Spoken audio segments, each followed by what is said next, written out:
hay algunas compañeras que me han escrito que no pueden hoy, entonces, em, Buena. bueno, vamos a empezar la clase. Y bueno, antes de que empecemos, que esta es la clase número 7,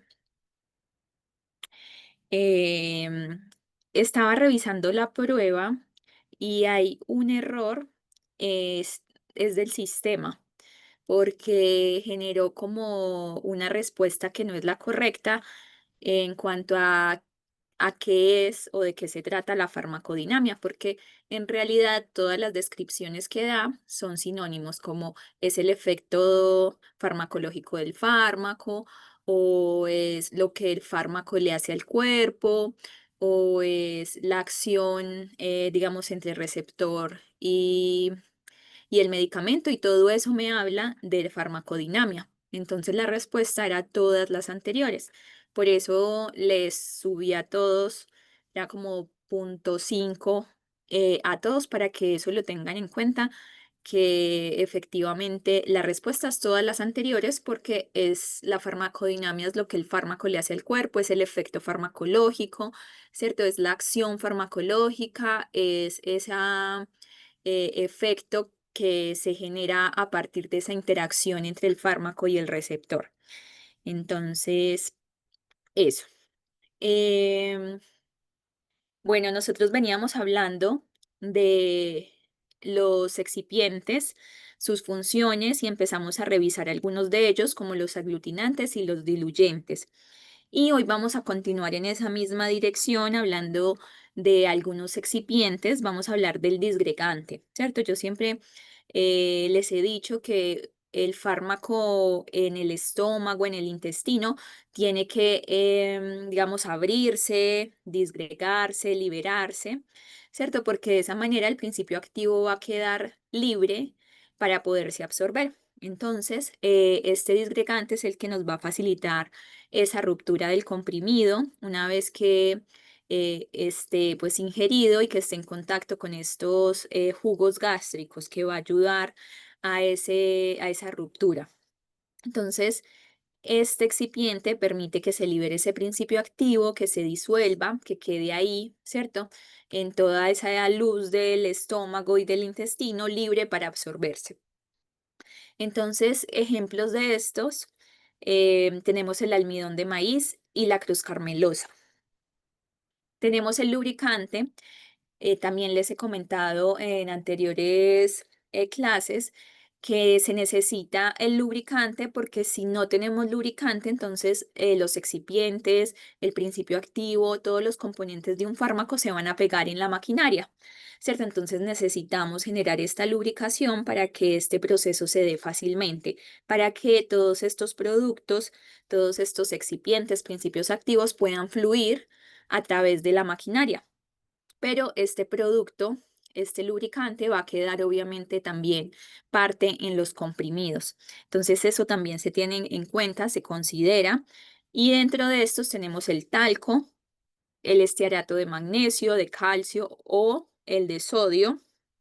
Tenemos el ácido esteárico, las ceras, el gliceril venato y el estero wet.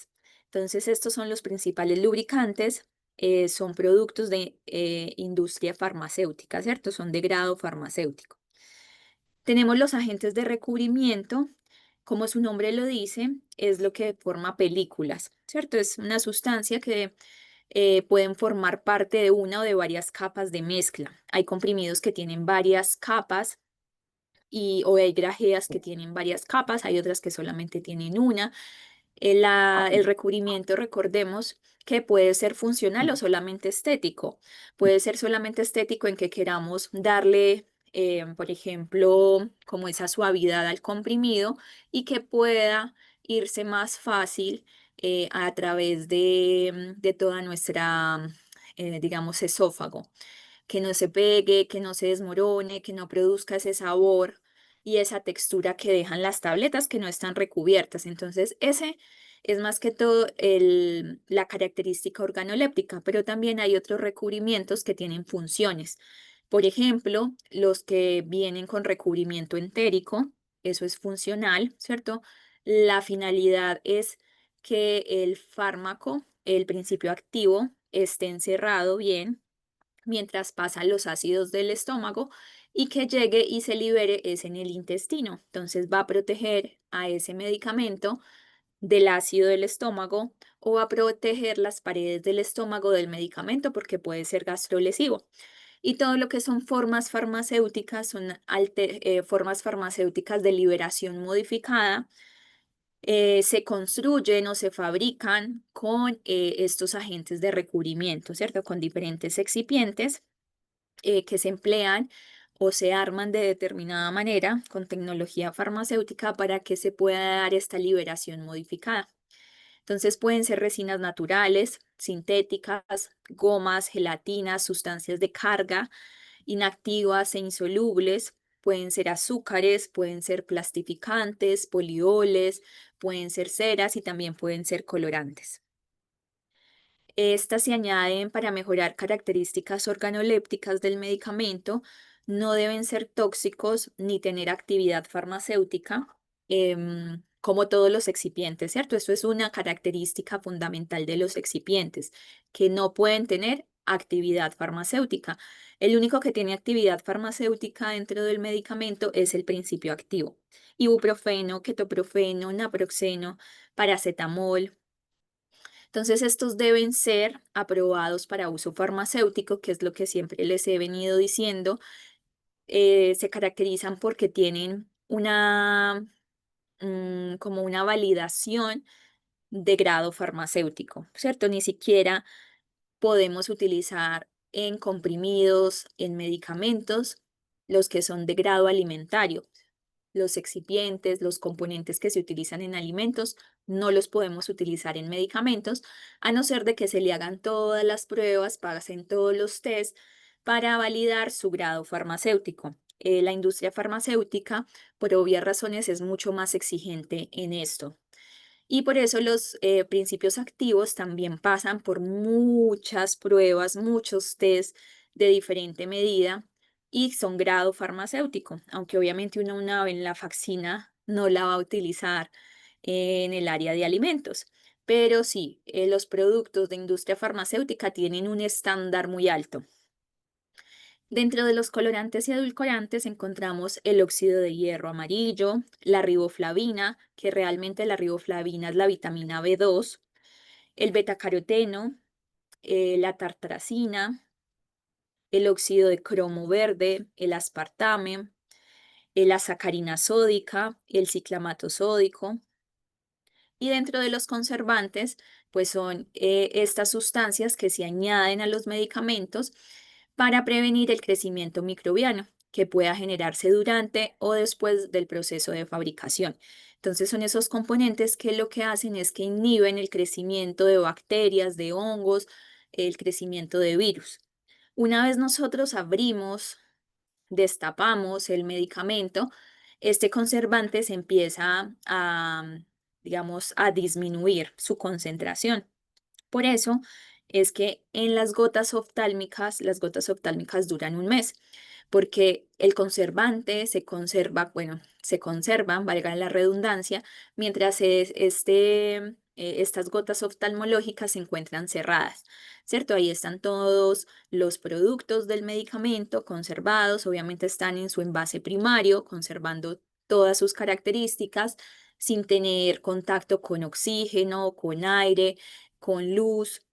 Entonces se conservan, ¿cierto? Todos, inclusive los conservantes. Pero una vez nosotros abrimos estas gotas oftálmicas, ahí en ese punto se empieza a perder la efectividad del conservante y se estima que dura más o menos o que protege un mes después de abiertas las gotas oftalmológicas. Por eso es este tiempo que se le da a la gota porque debe ser lo más, bueno, debe ser estéril, ¿cierto?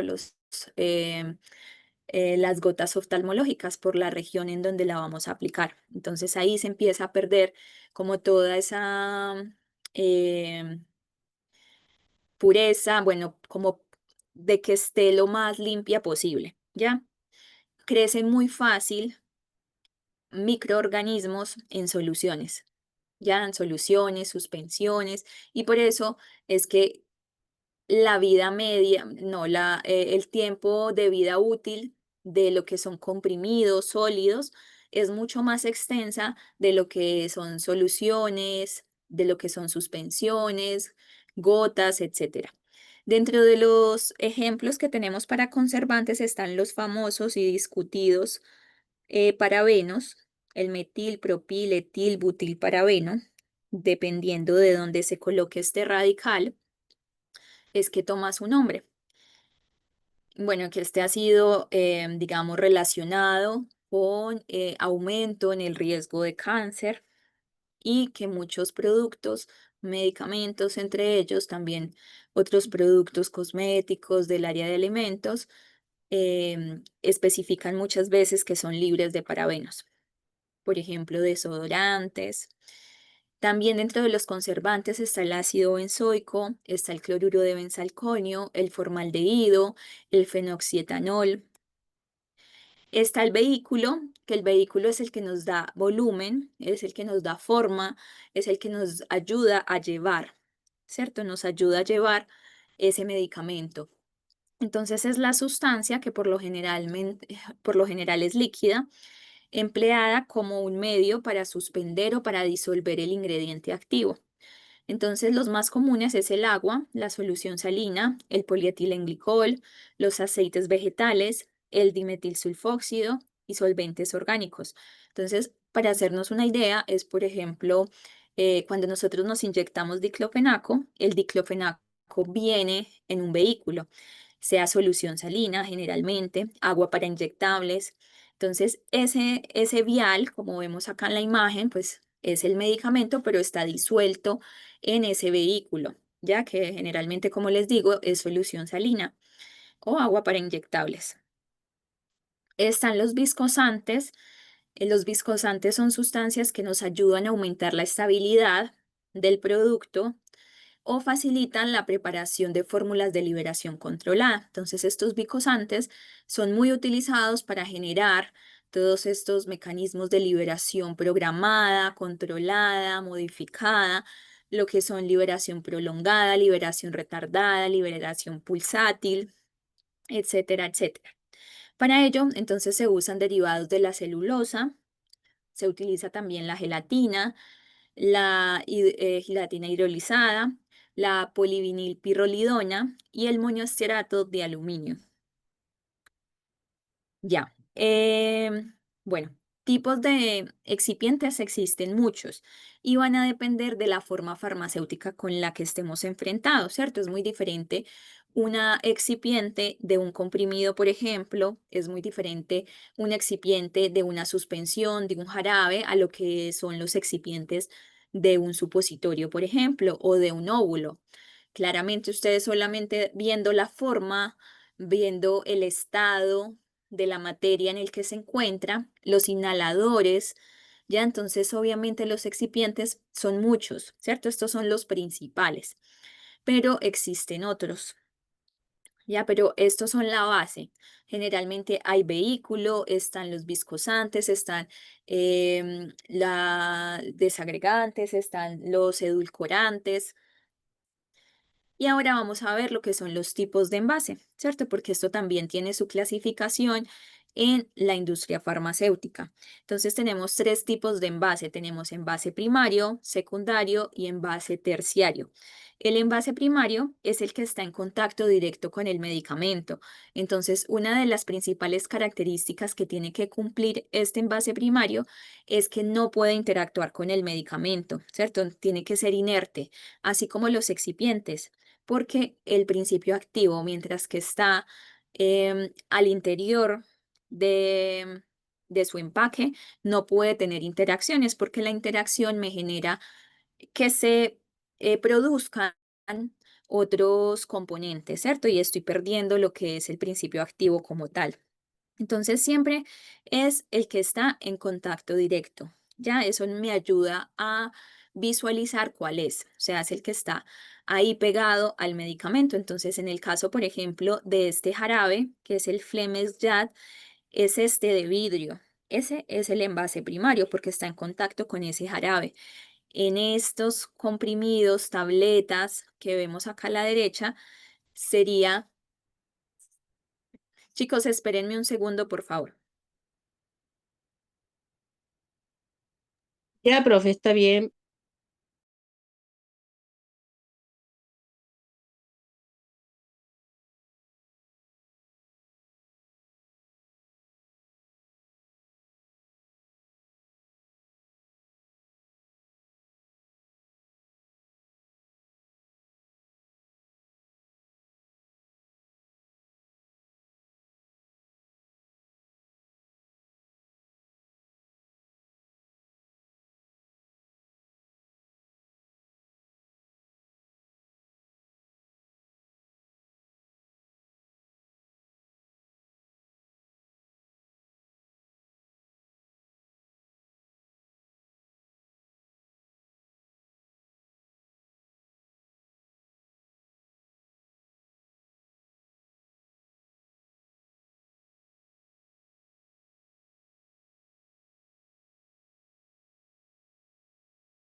Listo, chicas.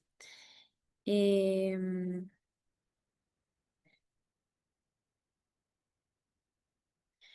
Listo, entonces, ¿cierto? Eso, importante. Envase primario, contacto directo con el principio, con el medicamento. Entonces, por ejemplo, en estas, las tabletas, aquí no es el blister, sino que es este frasco, porque están contenidas ahí. Está el envase secundario, este es inviolable, de hecho, este es el que nos da la seguridad de que el fármaco no ha sido abierto, no ha sido revisado anteriormente, de no ha sido utilizado. Y este es el que contiene al envase primario, ¿cierto? Permite además proteger y conservar el envase primario. Entonces, este ya es el caso, por ejemplo, de las cajas, ¿cierto? De las cajas que en donde se coloca toda la publicidad, donde dice Migranol, que es blanca con verde, ese sería un envase secundario porque el envase primario es el blister. Y el envase terciario ya son esos contenedores, son esas cajas, por ejemplo, esta que vemos acá, ¿cierto? Esta caja sería ya un envase terciario porque ahí está el blister, después dentro de ese blister, bueno, ese blister es contenido por esta caja, que es el envase secundario, y ya se agrupan varios de estas cajas y están ubicadas al interior de esta caja. Entonces, esta caja ya es el envase terciario. No tiene mucha relevancia en cuanto a la parte, digamos, farmacéutica propiamente tal, pero digamos que es categorizado así y es el reconocido porque es el que nos permite la distribución a gran escala, la manipulación a granel. Son las cajas de embalaje, son esas cajas de color café generalmente, pero puede hacer que sea un envase más pequeño. Ya, entonces, eso es más que todo, es el envase de embalaje, son las cajas en donde se distribuyen. La idea siempre es tratar de conservar los fármacos, los medicamentos con todos sus envases posibles, ¿cierto? A través del tiempo. Porque, por ejemplo, si nos llega una caja de estas embalada a un laboratorio, a un, digamos, a una central de abastecimientos, a una bodega, entonces la idea es conservarlos así. Por eso es que los laboratorios, las bodegas mantienen más estos productos en estas cajas, diferente en las farmacias que ya, digamos, vamos sacando todos estos productos o que realmente no alcanzamos a necesitar una caja de estas porque la farmacia tampoco va a vender tanto Risperdal, por ejemplo. La fabricación de todos estos envases, así también como tenemos principios activos, excipientes de grado farmacéutico, también tienen unos criterios específicos eh, que, digamos, tienen que certificarse, tienen que comprobar, digamos, toda su seguridad.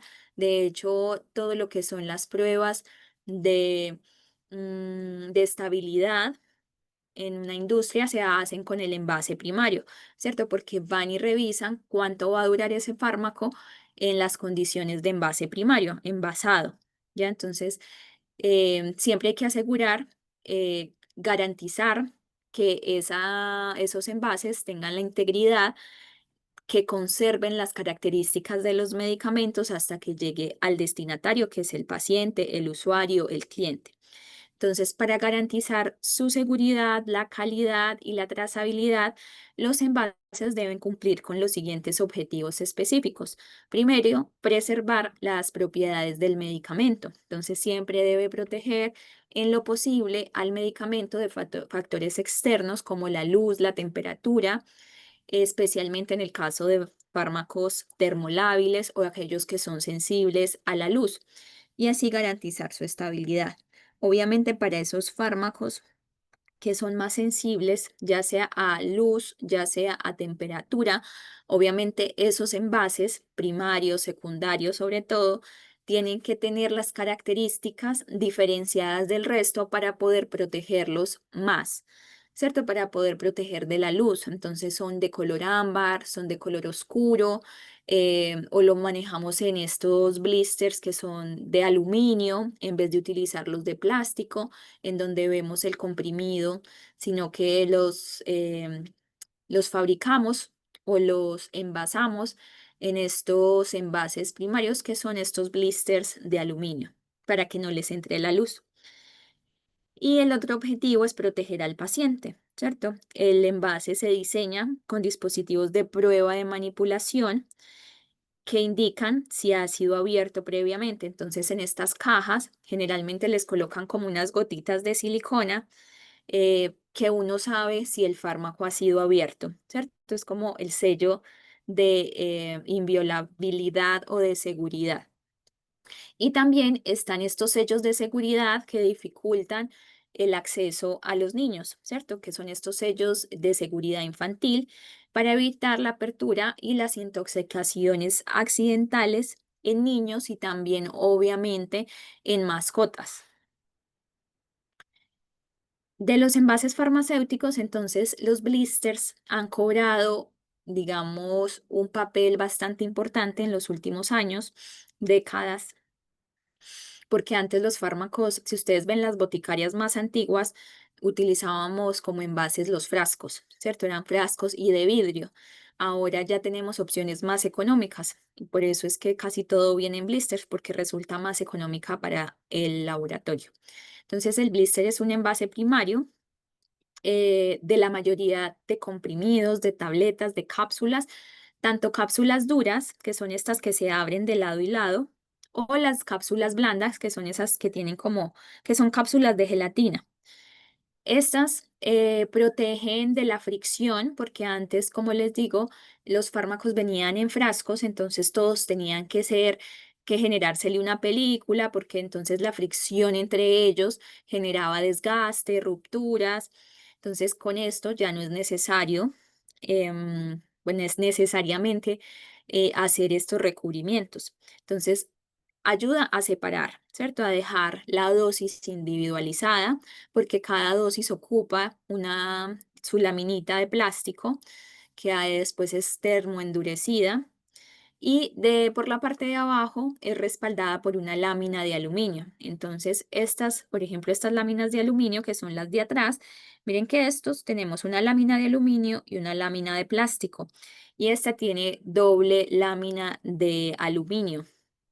Esto se hace en algunas ocasiones porque el fármaco no, es fotosensible o simplemente porque así es el diseño que quisieron darle al envase primario el proveedor, el laboratorio como tal, pero muchas veces es porque no debe recibir la luz. Están los tubos de plástico o de aluminio. Estos también son en base primario, ¿cierto? Porque contienen directamente, están en contacto con el medicamento. Estos envases suelen contener cremas o también ungüentos. La crema es un poco más hidrofílica, más acuosa y los ungüentos son más oleosos, son liposolubles. Entonces, esa es la gran diferencia. Cremas son más líquidas, son más agua, están más compuestas de agua y los ungüentos de oleosidad, ¿cierto? Son más grasosos y al ser más grasosos u oleosos, permiten estar más tiempo en contacto con la piel. Entonces no la pasamos a llevar, digamos, con el agua, con el sudor, permanece más tiempo en el lugar de acción, pero también genera otras situaciones que algunas son difíciles de extraer.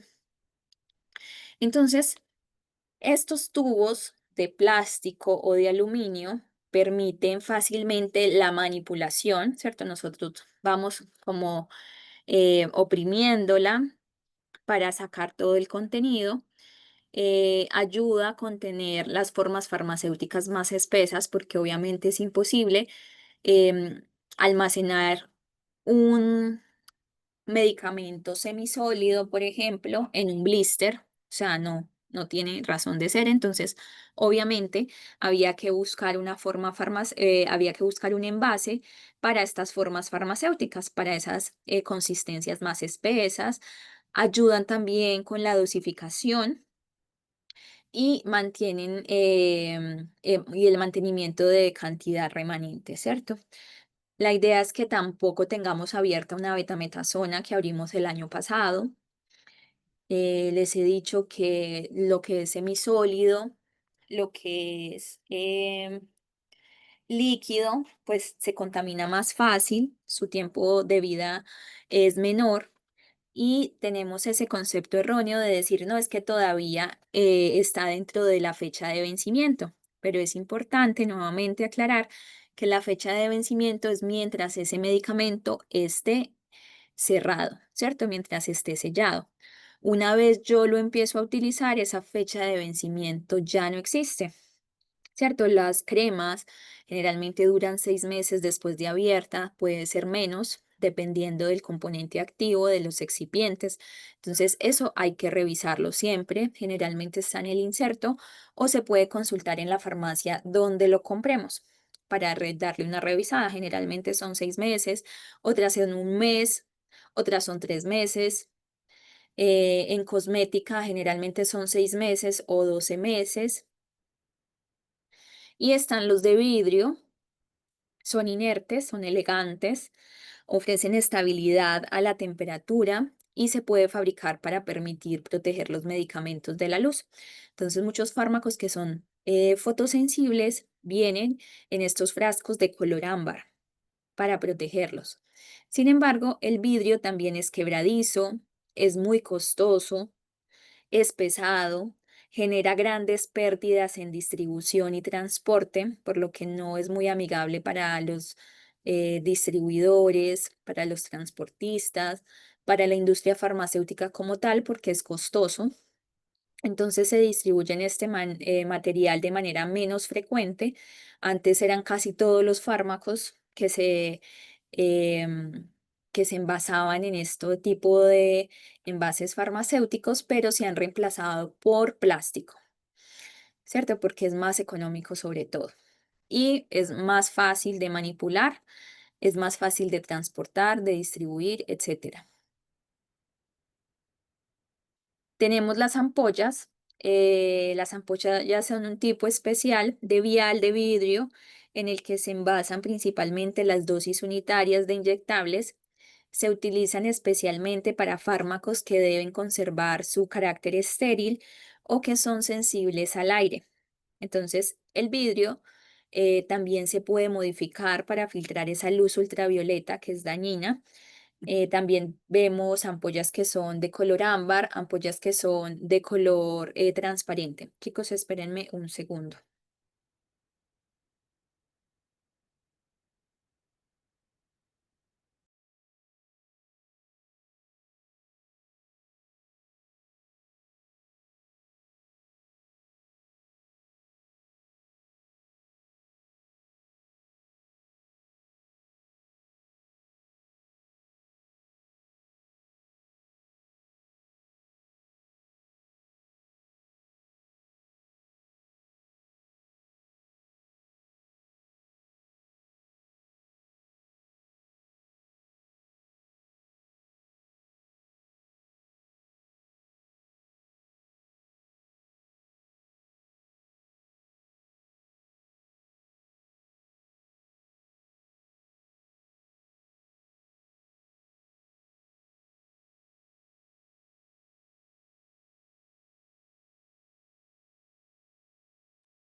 Listo.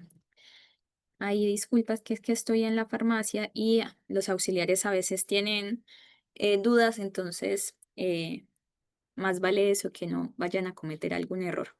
Entonces hablábamos de las ampollas. Los frascos son un envase muy funcional para formas farmacéuticas líquidas como jarabes y suspensiones. Son las más propias, ¿cierto? No podemos pensarnos en otro tipo de envase. Aquí son, por ejemplo, de plástico, son de vidrio. También se ha recurrido más a lo largo del tiempo a los plásticos por lo mismo que les comenté, ¿cierto? Porque el plástico es más fácil de manipular, de distribuir, y genera también costos más bajos para la industria. Y tenemos las famosas bolsas. Este, por ejemplo, es un producto oficinal, ¿cierto? Es un producto oficinal. Es un envase funcional, sobre todo para formas farmacéuticas sólidas en polvo, como por ejemplo los sobrecitos de Tapsin, ¿cierto? Los sobrecitos de heno, de disfruta. Tenemos el plástico en cualquiera de sus formas. Es uno de los materiales más empleados para el envasado de medicamentos. Dentro de sus ventajas está que permite adaptarse a la forma farmacéutica, por ejemplo, lo que hacemos con los blisters, ¿cierto? Los termomodificamos de acuerdo a la forma farmacéutica. Para las cápsulas va a ser un poco más grande, para los comprimidos o tabletas más pequeño y para las grajeas aún más pequeño, ¿cierto? Esto generalmente son como, vienen así como hojas, ¿cierto? Sin ninguna textura, lisas por ambos lados y al contacto con el comprimido, por ejemplo, se termosella, ¿cierto? Y se genera esta bombita en donde colocamos el medicamento y después lo sellamos con la parte de aluminio. Es utilizado en el envase de jarabes, de suspensiones, de elixires, de pomadas, de supositorios, de cremas, de inhaladores, de todo, absolutamente casi todo. También se utiliza para el envase de soluciones como agua para inyectables.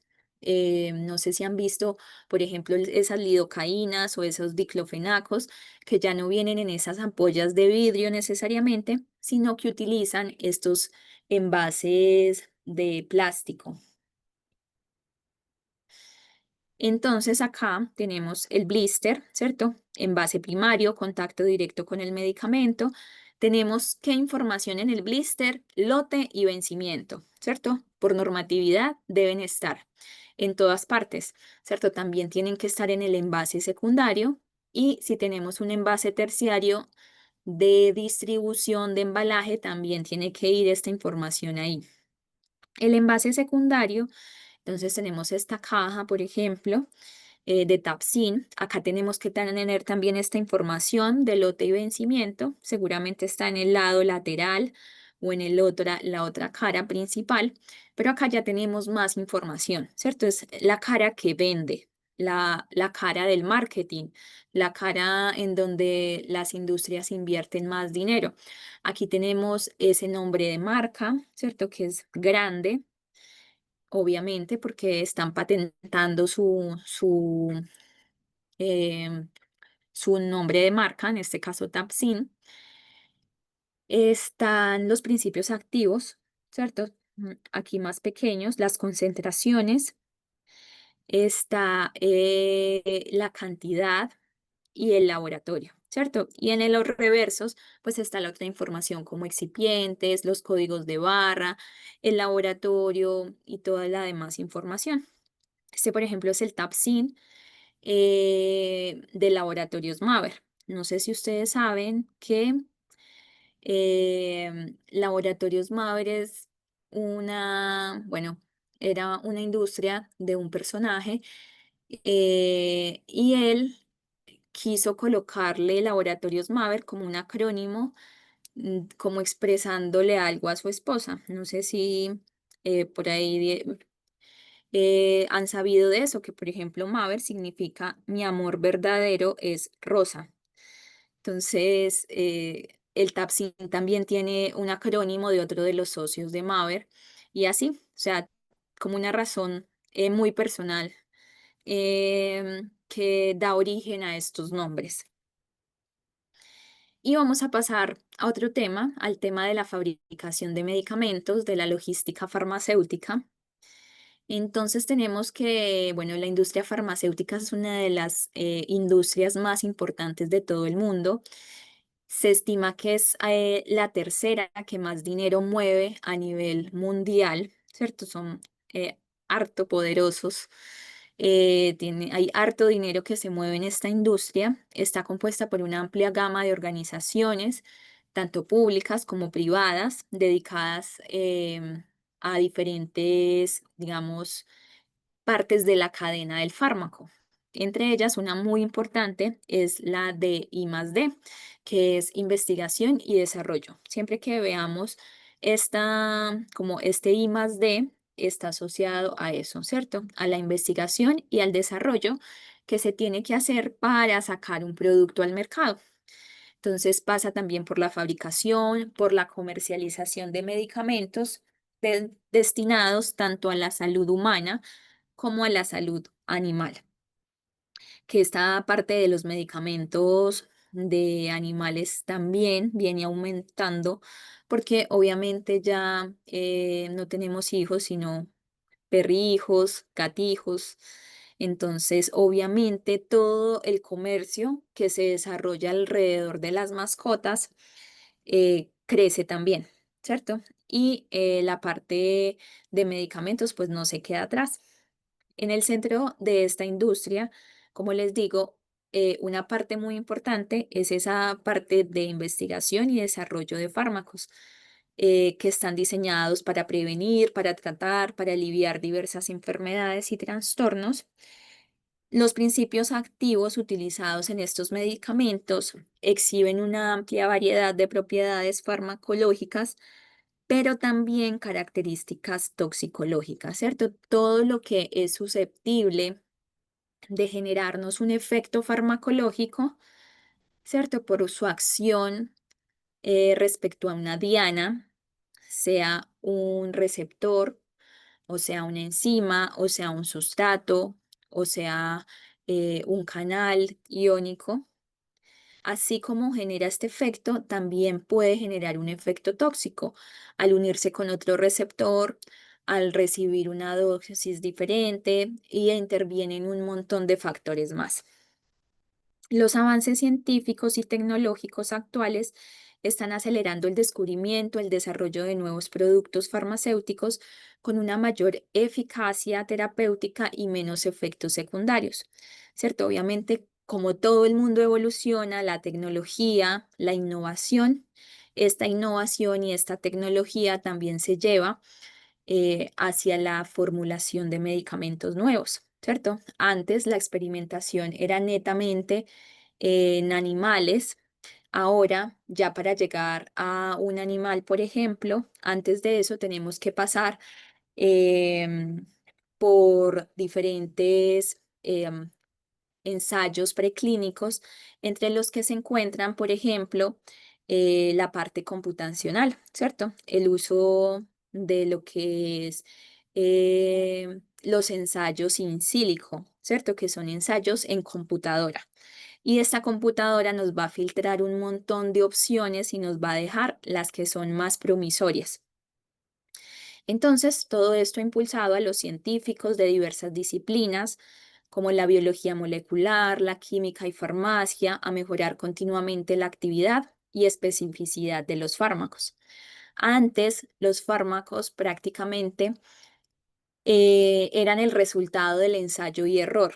Ahora no es así, ¿cierto? Y cada vez más lo que son los ensayos, todos los comités de ética son mucho más estrictos, incluso en el uso de animales de experimentación, lo cual está muy bien, ¿cierto? La idea es que no se utilicen en vano, la idea es que se hayan pasado por otras fases de investigación antes de llegar al uso de animales. La industria farmacéutica se encuentra influenciada por múltiples factores dinámicos que influyen aspectos científicos, que incluyen aspectos científicos, sociales y económicos. Las empresas farmacéuticas pueden operar tanto a nivel nacional como internacional. Nosotros acá en Chile hay empresas nacionales, pero el chileno es muy dado a marcas internacionales, ¿cierto? Así como también es muy dado a que quieren comprar siempre en Cruz Verde, Ahumadas, Alcobrán, y es como que eso les genera un estatus, pues también utilizar medicamentos de marca, de marcas internacionales y no nacionales, también digamos que es muy característico. Esto no digamos que es algo que les esté comentando, sino que estudios han indicado que hay una preferencia del chileno por la marca sobre el genérico y de las marcas internacionales sobre las marcas nacionales. Entonces, em, operan, bueno, operan tanto a nivel nacional como internacional. Hay empresas, laboratorios chilenos que salen afuera y acá también llegan hartos laboratorios internacionales, multinacionales, que distribuyen sus fármacos acá. De hecho, por ejemplo, Grunenthal ahora va a ampliar su planta que tiene en Santiago de Chile, porque va a empezar acá la producción de medicamentos de Santiago, bueno, de Chile, de Colombia, de Brasil, de México, de Perú, y es demasiado, ¿cierto? De algunos medicamentos para el dolor. Antes los importábamos de Alemania, ahora se van a empezar a fabricar acá, yo creo que desde el 2027. Entonces eso tiene igual muchas ventajas porque son empleos que se generan, ¿cierto? Se abren nuevas plantas de producción, eso genera muchos empleos. Además de las organizaciones farmacéuticas, otros actores como investigadores, médicos, farmacéuticos y el público en general también influyen en esta industria. Los proveedores de atención médica, como médicos, dentistas, enfermeras, farmacéuticos, desempeñan un papel fundamental en la prescripción y dispensación de medicamentos. La regulación y política de atención médica relacionada con los productos farmacéuticos también son áreas de interés público y privado. La interacción de todos estos factores complejos tiene un impacto significativo en el proceso de descubrimiento, de desarrollo, de fabricación, de comercialización y de venta de medicamentos. La salud o el sistema de salud en el cual nosotros estamos es muy centrado en el medicamento. De hecho, muchas veces en el CESFAM o incluso en la farmacia, uno escucha que los clientes o las personas se quejan porque el médico no le prescribió nada. Entonces creen que el médico es malo porque no le prescribió nada. ¿Cierto? Y no todo debe desencadenar necesariamente en la prescripción de un medicamento, ¿cierto? Porque el abordaje puede ser integral, ¿cierto? Las recomendaciones no necesariamente tienen que implicar un fármaco, muchas veces sí, pero no todas. Entonces, a veces pueden haber médicos muy buenos que, digamos, buscan orientar su terapia en una terapia y un manejo no farmacológico antes de llegar al farmacológico, ¿cierto? Buscando dejar realmente el fármaco para esas condiciones en las que realmente son necesarias. Pero realmente la morbilidad, ¿cierto? Las consultas de atención de morbilidad siempre desencadenan en un fármaco, ¿cierto? Ahí.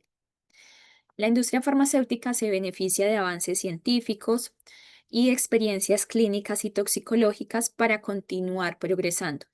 Las diferencias entre grandes organizaciones que se dedican a diversas etapas del proceso de desarrollo y organizaciones más pequeñas que se centran en aspectos específicos. Entonces, a menudo lo que es la parte privada, laboratorio, necesita de la universidad y la universidad del laboratorio, ¿cierto? Porque a la universidad le entran recursos por esos convenios que se generan con laboratorios y los laboratorios pues necesitan de esa investigación que se genera en universidades. Obviamente los laboratorios también contratan a sus profesionales exclusivos en sus plantas para investigación, pero a veces no les justifica, por ejemplo, comprar equipos específicos que sí tienen universidades para investigar en algo específico, en lo que van a investigar una vez y después no van a volver a utilizar. Entonces, se generan muchos convenios de la parte académica con estos laboratorios privados. Ya esto es muy normal, es muy común y se generan patentes que benefician a los dos. Laboratorios más conocidos, bueno, son muchos: GlaxoSmithKline, está Sanofi, Novartis, está Saval, está Vago, Sofía, que es más gotas oftalmológicas, está Medicamenta, que acá es Tecnofarma, eh, está, bueno, acá Laboratorios Chile, Andrómaco, que sería, bueno, a veces los laboratorios más nacionales toman como, bueno, esto todo es un mercantilismo, entonces a veces los laboratorios de acá pertenecen a multinacionales de afuera y a veces eso no lo sabemos. Por ejemplo, Andrómaco, ¿cierto? O por ejemplo, nacen como nacionales y después llega una multinacional poderosísima y compra esos laboratorios más pequeños.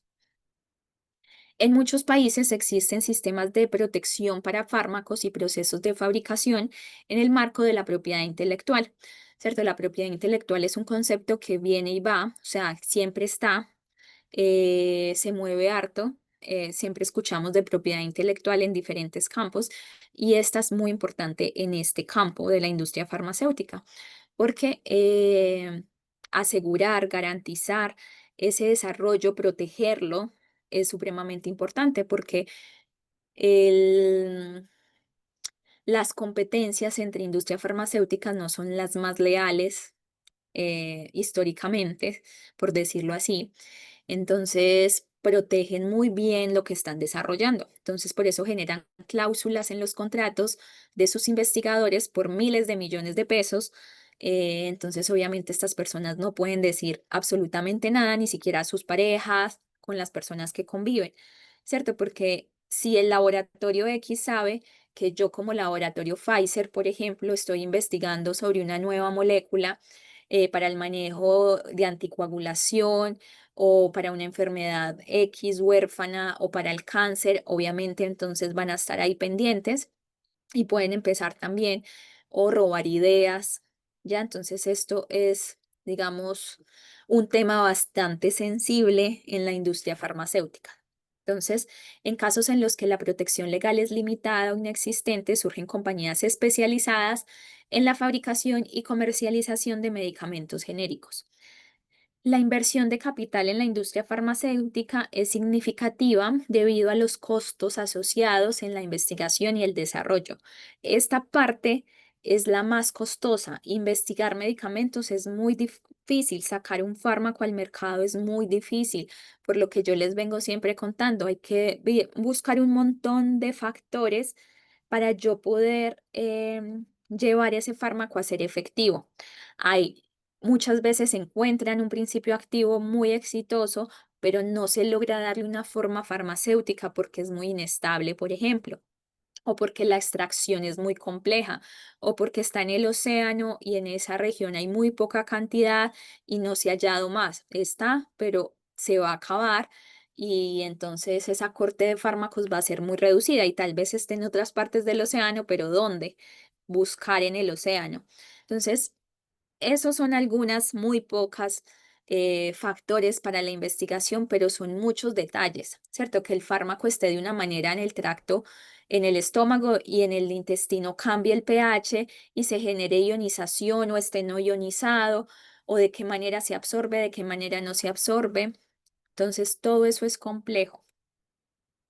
El comercio internacional y nacional, así como las políticas relacionadas con impuestos, con finanzas, también influyen en la forma en que opera la industria farmacéutica en diferentes países del mundo. Las necesidades de sustancias farmacéuticas obviamente varían entre los países que son desarrollados, ¿cierto? Porque los países desarrollados, ¿cuál es el problema que tienen? El envejecimiento y todos los problemas de salud relacionados a eso: demencia, Alzheimer, Parkinson. ¿cierto? Problemas de salud mental. Y en los países en desarrollo son otras temáticas, ¿cierto? Son infecciones. Entonces aquí hay más consumo de antiinfecciosos, antimicrobianos, enfermedades relacionadas a la malnutrición, al déficit de vitaminas, de minerales, ¿cierto? Entonces cambia un poco la forma de abordar y de ofrecer como laboratorio productos a esos países. Chicos, preguntas, dudas hasta acá. ¿Alguien tiene alguna No, consulta? no, profe, hasta el Listo, momento estoy bien. listo, Silvia, perfecto. Listo, entonces vamos a hacer un break ya de unos 10 minutos y nos volvemos a conectar para seguir con todas estas, lo que es la parte de las fases de investigación. Ya.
Ese es otro curso. Ay, qué otro curso. ¿Sí? Que allá, qué curso.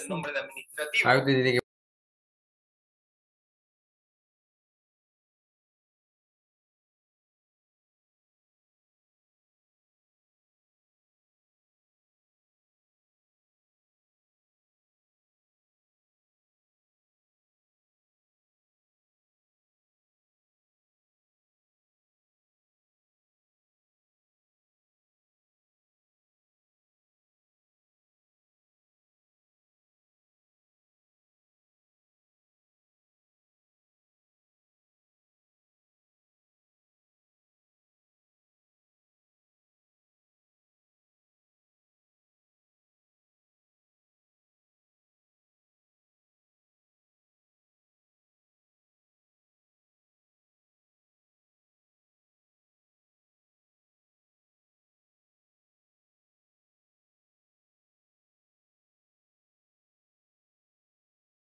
Listo, chicas, vamos a continuar.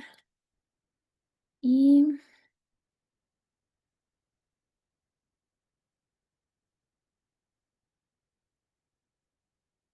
tenemos que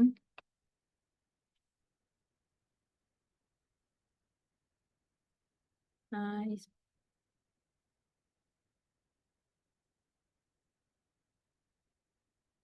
bueno, los productos farmacéuticos para la salud humana y la salud veterinaria comparten similitudes en cuanto a la investigación y desarrollo y sus procesos de fabricación, aunque están sujetos a diferentes procesos de autorización, de distribución, de comercialización, de venta, estrictos obviamente de grado farmacéutico. Por ejemplo, en Chile quienes se encargan de todos los procesos respectivos a los medicamentos de uso humano son el ISP, la Ceremi, y en cuanto a los medicamentos de uso veterinario es el SAC, ¿cierto? El Servicio Agrícola Ganadero. Entonces, son diferentes entes los que se encargan del control, de la fiscalización, de la autorización, de la distribución, pero las características son muy similares. Para que un fármaco salga al mercado, tiene todo un mundo detrás de ellas, ¿cierto? Primero hay unas etapas de investigación básica. Yo les comentaba que para que un fármaco salga al mercado, primero, lo primero que se hace es estudiar las dianas farmacológicas, ¿cierto? Ver en dónde puede actuar un fármaco para mejorar una condición de salud.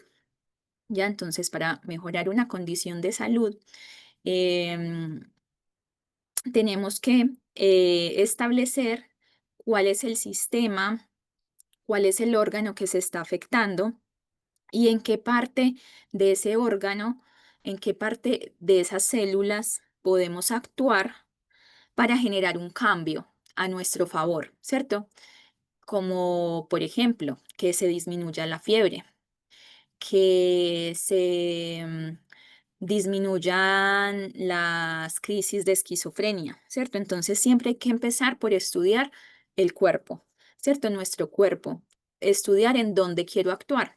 Y cuando yo ya conozco esta estructura en donde quiero actuar, en donde necesito modificar algo, empiezo a buscar estos componentes, estas sustancias que pueden ejercer los efectos sobre ese receptor, sobre esa diana farmacológica, llámese como se llame, ¿cierto? Llámese enzima, llámese sustrato, llámese canal iónico o lo que sea. Ya entonces ahí yo empiezo a revisar qué, digamos, componente puede actuar sobre ese receptor. Ya, y ahí es donde utilizamos la parte computacional, ¿cierto? Hay diferentes estrategias, una de las cuales es el docking molecular, que me ayuda a revisar cómo es la interacción entre un supuesto componente que tiene una actividad y el receptor, ¿cierto? Cómo interactúan, cuál es la mejor forma de interactuar entre ellos. Entonces, eso es bastante relevante y nos economiza mucho tiempo y mucho dinero. Y la investigación, por ejemplo, en células o en animales. Entonces, de ahí podemos empezar incluso con 50.000 moléculas posibles y se reduce, por ejemplo, a unas 50. ¿Ya? De ahí entonces se hacen pruebas en laboratorio, por ejemplo, pruebas en células madres o con componentes de laboratorio. De ahí después pasamos a lo que son pruebas en animales, ¿cierto? Con estas pocas moléculas que resultan promisorias, pasamos a animales y hasta ahí tenemos la parte de investigación preclínica, que es ese segundo punto. Y ya en la tercera es la investigación clínica, ¿cierto? Que tenemos diferentes fases de investigación. Tenemos fase uno, fase 2, fase 3, fase 4, ¿cierto? Y ahí entonces se da la autorización del medicamento, sale al mercado y empieza lo que es la farmacovigilancia, ¿cierto? Postcomercialización.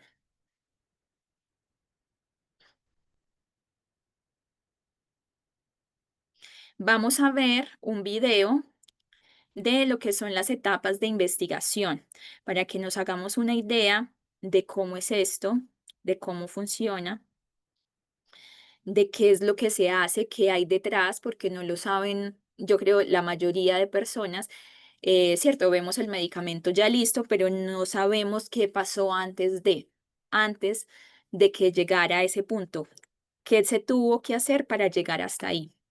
Inclusive hay muchos fármacos que llevan 15 años, 20 años de estudio, salen al mercado y a los 2 años lo retiran, porque se asocian con diferentes situaciones como infartos, problemas cardiovasculares, etcétera, etcétera. Entonces es complejo hasta el final. Vamos a ver este video.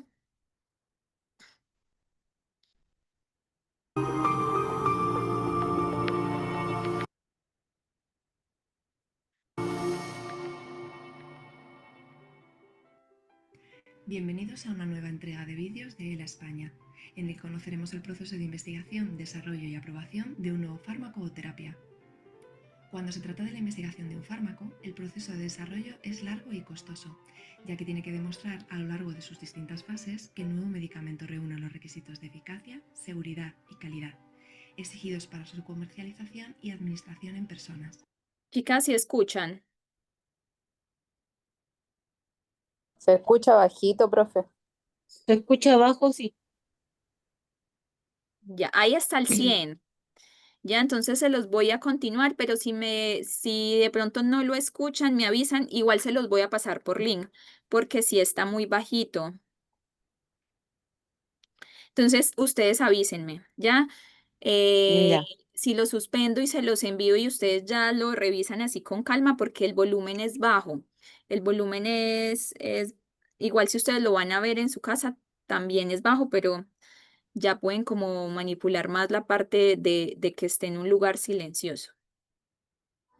Este proceso incluye numerosas actividades y disciplinas, todas ellas dirigidas a demostrar además una relación coste-eficacia óptima, lo que implica un gran esfuerzo intelectual y un coste económico enorme. Desde su descubrimiento y hasta que se convierten en medicamentos, las sustancias iniciales con las que se comienza la investigación reciben diferentes nombres, dependiendo de la etapa del proceso de desarrollo en el que se encuentren. Estas fases son de descubrimiento, preclínica, clínica y de aprobación y registro. La fase de descubrimiento es el primer paso a través del cual se identifica una necesidad médica no cubierta. El descubrimiento de un medicamento nuevo no es fácil, ya que se trata de un proceso largo con una tasa de éxito muy baja. Aproximadamente se estima que solo 250 de cada 10.000 moléculas de la etapa de investigación básica pasan a la fase de investigación preclínica. La fase de descubrimiento se divide, a su vez, en 4 subfases. Primero hay que identificar la diana terapéutica, que son sustancias químicas asociadas a células o genes que se consideran que pueden ser el origen de una enfermedad. La mayoría de las dianas seleccionadas en la actualidad suelen ser proteínas. En esta subfase, los investigadores estudian cómo esas dianas funcionan e influyen en la enfermedad. Tras ello, hay que validar la diana, es decir, definir con mayor exactitud cuál es la relación entre la diana terapéutica y la enfermedad de interés, demostrando que realmente interviene en la enfermedad. Posteriormente se identifica el compuesto líder, que es aquel que puede tener un potencial para tratar la enfermedad. Este puede ser una estructura química, un compuesto natural, un péptido o un anticuerpo que se une a la diana terapéutica y tiene un efecto activador o inhibidor sobre ella. Una vez identificado, hay que validarlo para tener información certera sobre si puede convertirse en un medicamento seguro y efectivo. Para ello, se realizan ensayos in vivo, dentro de un organismo vivo, es decir, en animales, e in vitro, fuera de un organismo vivo, en un laboratorio. Fase preclínica. En esta fase se ensaya exhaustivamente el compuesto o terapia seleccionado en el laboratorio para confirmar que será segura su administración en humanos. Concretamente, lo que se pretende es averiguar cómo se distribuye o elimina el medicamento del organismo y conocer sus efectos a distintas dosis en los órganos. Para comprobar la seguridad del fármaco es necesario hacer una serie de pruebas que son de diferentes tipos en función de varios factores. Del tipo de medicamento, ya que existen regulaciones diferentes para los medicamentos dependiendo de si son de origen químico, biológico, biotecnológico. Del tipo de pacientes, debido a que hay grupos poblacionales para los cuales se exigen requisitos especiales, mujeres embarazadas, niños, ancianos. Del tipo de enfermedades, como pueden ser las oncológicas, que exigen requisitos especiales. Y de la distribución geográfica, dado que cada territorio depende de diferentes agencias reguladoras. Fase clínica, compuesta por 3 fases de ensayo. Vamos a verlas. Fase 1. Puede durar entre 6 meses y 1 año. En ella se llevan a cabo los primeros estudios en seres humanos, que se hacen para demostrar la seguridad del compuesto y para guiar hacia la pauta de administración óptima en estudios posteriores. Cada ensayo realizado en esta fase suelen participar entre 20 y 100 sujetos voluntarios sanos y pacientes. Fase 2. En ella se administra el fármaco a pacientes por primera vez, con el objetivo de buscar las dosis adecuadas y obtener los primeros datos sobre la eficacia del medicamento. En ellos participan entre 100 y 300 pacientes y son estudios terapéuticos exploratorios. Fase 3. Estos ensayos se llevan a cabo en más de 1000 pacientes y duran entre 3 y 6 años. Evalúan la eficacia y seguridad del tratamiento experimental en condiciones de uso habituales y en comparación con los tratamientos ya disponibles para esa indicación concreta. Se trata de estudios terapéuticos de confirmación. Los resultados obtenidos en los estudios llevados a cabo en la fase 3 van a proporcionar la base para la aprobación del fármaco. Fase de aprobación y registro. En esta fase se lleva a cabo la solicitud a las agencias reguladoras competentes de la autorización para la comercialización del fármaco. El informe ha de contener toda la información recopilada a lo largo de todo el proceso de investigación y desarrollo del medicamento y debe demostrar que el fármaco tendrá ese efecto deseado. Una vez autorizado el fármaco, se llevan a cabo los ensayos en fase 4, que se realizan después de su comercialización para estudiar su efectividad y seguridad, así como condiciones de uso distintas a las autorizadas, como por ejemplo nuevas indicaciones. Para poder desarrollar un nuevo tratamiento es fundamental llevar a cabo ensayos clínicos y contar con los pacientes. Confía en la asociación que se dedica a tu patología. Trabajamos en contacto. Listo. Sí, con este video, pues siempre tengo el mismo inconveniente, que tiene bajo volumen, pero es el que tiene, digamos, una de las partes que necesito que ustedes tengan, ¿cierto? Porque busqué varios videos y otros pues tenían el suficiente volumen, pero no tenían el contenido que necesitaba.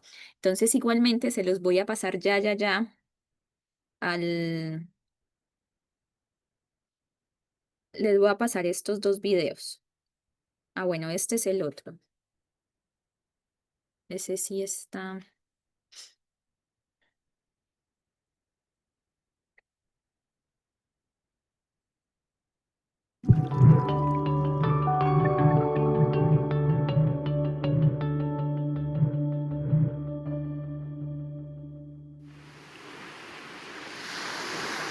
Los océanos han sido el escenario de la diversificación de la vida desde sus inicios, a lo largo de más de 3.500 millones de años de evolución. Ocupando el 71% de su superficie terrestre, representan el hábitat más extenso de la biosfera. Su amplia biodiversidad es capaz de proveer a los profesionales de la salud de un amplio arsenal terapéutico para hacer frente a graves enfermedades como, por ejemplo, el cáncer. El proceso innovador de desarrollo de fármacos de origen marino de Farmamar abarca todas las fases, desde su descubrimiento hasta su comercialización, pasando por su producción. A través de este novedoso proceso, millones de compuestos presentes en los macro y microorganismos marinos se convierten en fármacos capaces de salvar vidas humanas.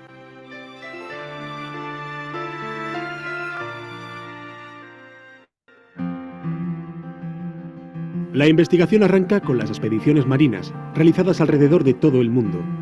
En ellas, un equipo formado por biólogos marinos y buzos profesionales obtiene diferentes muestras de cuerpos marinos, en su gran mayoría invertebrados. Los organismos son clasificados asignándoles un código externo in situ, recopilando la máxima información posible asociada a cada uno. Finalmente, las muestras son inmediatamente congeladas de manera individual para conservar así íntegras todas sus características químicas.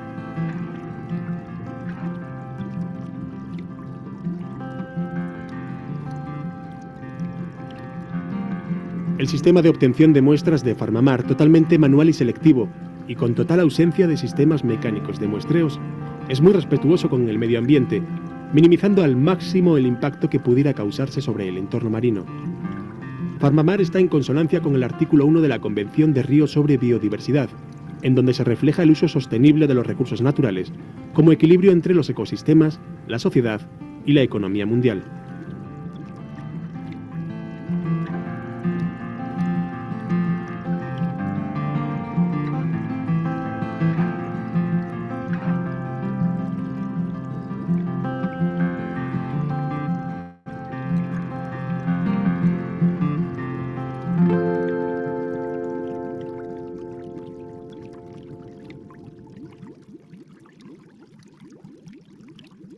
Cuando los organismos llegan al laboratorio, es muy importante garantizar la trazabilidad de las muestras, desde su origen hasta su estudio final. Por ello se vuelca toda la información asociada a las muestras a la base de datos de la colección y el propio sistema informático asigna a cada muestra un número asociado a su vez a un código de barras a través del cual se puede conocer toda la información ligada a cada una de las muestras.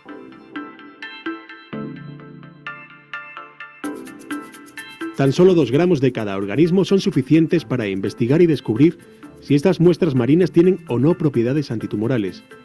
Para ello, los extractos son evaluados en un panel de células tumorales humanas. Los que resultan positivos en el ensayo biológico son fraccionados para aislar los compuestos responsables de esa actividad antitumoral. En el aislamiento se utilizan técnicas cromatográficas y técnicas instrumentales como la resonancia magnética nuclear o la espectrometría de masas, que permiten la elucidación y determinación de la estructura de las nuevas entidades químicas antitumorales que además tienen que tener un nuevo mecanismo de acción. Esto permite a la industria biofarmacéutica patentar sus nuevos hallazgos, una de las actividades más importantes y necesarias para su sostenibilidad.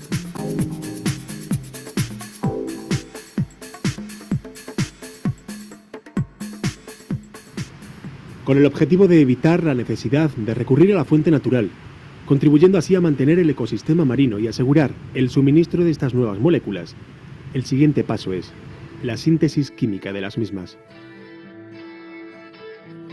En la fase preclínica se determina si el producto es seguro, de qué forma actúa contra la célula tumoral y si es más efectivo sobre determinados tipos de tumores o si su eficacia mejora combinándolo con otros fármacos. En esta fase se genera toda la información necesaria para iniciar con total seguridad la posterior investigación clínica en la que se pasará a testar el medicamento en humanos. La prueba de los medicamentos en humanos es imprescindible para poder asegurar que los parámetros de eficacia y seguridad son los adecuados para su uso en todos aquellos pacientes que se beneficiarán de ellos en el futuro. El proceso de desarrollo de fármacos es complejo y necesita muchos años de investigación e inversión. A pesar del alto número de compuestos presentes en las muestras marinas que son procesados en el laboratorio, no todos tienen propiedades antitumorales y no todos los compuestos que sí muestran actividad son igual de prometedores. Solo el 15% de los compuestos que comienzan la fase 1 de desarrollo clínico tienen posibilidades de pasar a fase 2. De estos, entre el 25 y 35% de los compuestos pasarán a fase 3 y entre el 50 y el 65% de ellos alcanzarán el mercado. En resumen, un alto porcentaje de los compuestos que en fases iniciales mostraron actividad antitumoral se descartarán en fases futuras del desarrollo.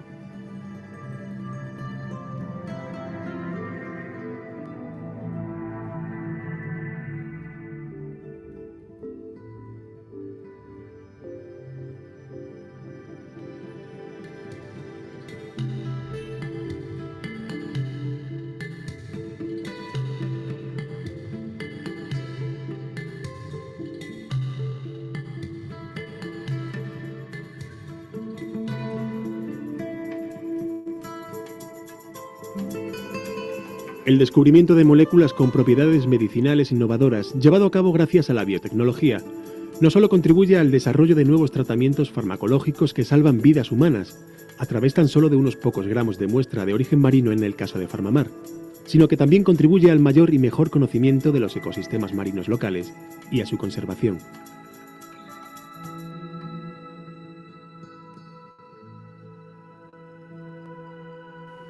La biotecnología marina abre un mundo de posibilidades en la medicina humana y en la lucha contra el cáncer. La biotecnología es la tecnología del siglo XXI. Su potencial ha generado grandes expectativas entre los científicos y expertos.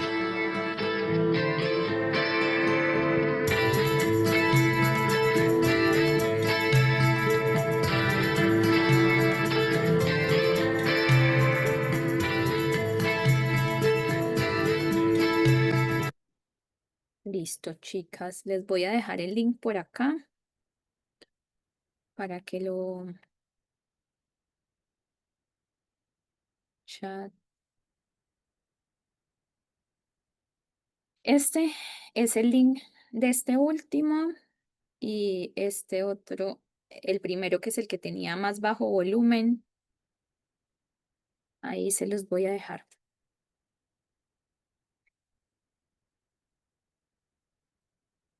Ah, igual lo tienen en el material complementario. Están esas también. Ya, pero igual ahí para que sobre todo revisen el que tenía abajo o el lumen.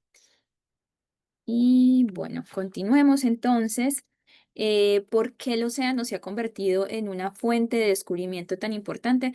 Porque hemos, en gran parte, aunque no toda, en los siglos anteriores, en los años anteriores, décadas anteriores, la búsqueda de moléculas activas que pueden ser potenciales fármacos, se hace con los productos que tenemos a nuestro alcance en nuestro medio, ¿cierto? En la Tierra. Pero el océano es todo un, bueno, es inmenso y es desconocido en su totalidad, bueno, en gran parte. Entonces, ahora en las universidades, los grupos de investigación, en la academia, en los laboratorios, hay un grupo que generalmente se llama como de el grupo como de marinos, de, de la parte de componentes oceánicos, de, como de investigación marina. Ya, entonces está enfocado en buscar componentes diferentes a los conocidos actualmente que sobre todo tengan actividades farmacéuticas, que puedan tener actividades farmacológicas, sobre todo para la parte del cáncer.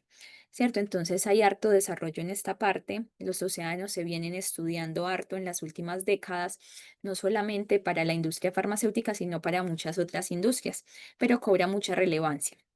Estas son las farmacéuticas más importantes del mundo. Roche ocupa el primer puesto.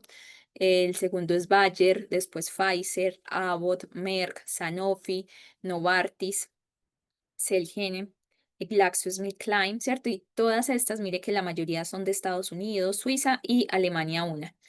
Entonces, son monopolios, ¿cierto? Son multinacionales, son grandes monstruos en comparación a la industria nacional latinoamericana del resto de países. Manejan mucha cantidad de dinero y volúmenes de productos, digamos, demasiado, ¿cierto? Que se distribuyen por todo el mundo, todo el mundo. Entonces, esa es la magnitud del impacto económico total de la industria farmacéutica en el mercado de industrias de América Latina. Es un 0,7% de su PIB, ¿cierto? De su Producto Interno Bruto. Tercer lugar, luego de la industria de telecomunicaciones y de bebidas, y el 0,2% del empleo total. ¿Cierto? En el puesto número 4, después de la industria del vestido, de las telecomunicaciones y de las bebidas. Entonces, es una industria que mueve bastante harto, porque bastante harto, porque estamos hablando de el valor agregado bruto, ¿cierto? La industria farmacéutica invirtió más de $1.000 millones en ensayos clínicos durante el año 2019. Contextualicémonos que estamos antes de pandemia en diferentes países del mundo, porque en la pandemia, ¿cierto? La inversión se triplicó más que eso. Fueron más de 600 las investigaciones financiadas por la industria farmacéutica en el año 2019 y 7.163 en los últimos 5 años, ¿cierto? Hablando antes de la pandemia. Se registra un crecimiento de la oferta de medicamentos provenientes de laboratorios privados de capital nacional en México, en Brasil y en Chile. ¿Cierto? Esto es más que todo para mostrar que así como en Chile, en el resto del mundo, digamos que la industria farmacéutica se mueve mucho y se mueve mucho en la parte de I+D, ¿cierto? Que es investigación y desarrollo. ¿Cierto? Hay muchos ensayos en el tiempo de pandemia, fueron demasiadamente más las investigaciones que se hicieron en COVID-19, ¿cierto? Acaparó toda la atención y dejó de lado muchos problemas de salud. Listo, chicas, preguntas, dudas, aclaraciones, avisos parroquiales, algo que tengan por decir, experiencias, ejemplos. ¿Quiénes están por acá? Está Elizabeth y yo. Estaba conectada también Silvia y había otra persona, pero no sé, no recuerdo quién era. No sé, Elizabeth, si tú sabes quién era la que estaba conectada, porque habían 3 personas conectadas.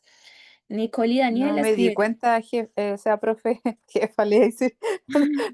No me di cuenta quién estaba conectada, solamente vi a Silvia, pero no me fijé en el otro. Listo, sí. Entonces me imagino que era Francisca, porque Nicole y Daniela me escribieron. Sí, debe Listo, haber Elisa. sido Francisca, porque ella estaba en su casa, hoy día no nos tocó turno trabajar juntas, pero dijo que se iba a Ah, ya. conectar de su casa. Listo, perfecto. Listo, Elizabeth, que tengas una buena noche. Nos vemos mañana. Que descanses. Igual usted, profe, cuídese, los veo mañana. Chao. Igual. Chao.